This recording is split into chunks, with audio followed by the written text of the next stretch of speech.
are three markets that are definitely on my radar right now, and they're on my radar for a really important reason. This week, there have been some significant moves that have got my attention because these were markets, the Dow, basic materials, these were markets that were lagging, financials, and they have come on strong. And if there has been sort of a knock against the overall uptrend in the S&P and the NASDAQ, it's been this. There hasn't been breadth, there hasn't been widespread participation.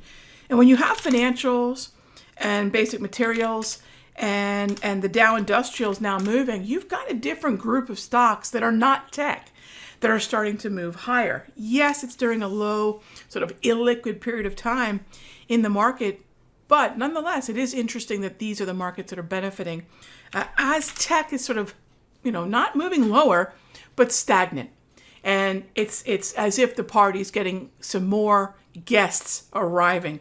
So that means that Dow, that means that basic materials and financials are going to be added to the list for pullback buys because they have gone double green. So if you're not familiar with what double green is, it is a look at the 8, 13, 21, and 34 exponential moving averages. And when they are structured in a bullish manner, that indicates the buy the dip is now valid. It's going to accompany green grab candles like we can see here. And so that means next week, put these on your radar. They're going to be markets that are going to be worth taking a look at.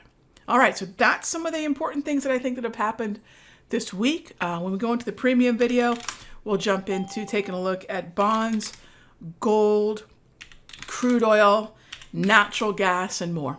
All right, have a great weekend. Hey traders, Raghee from Simpler Trading.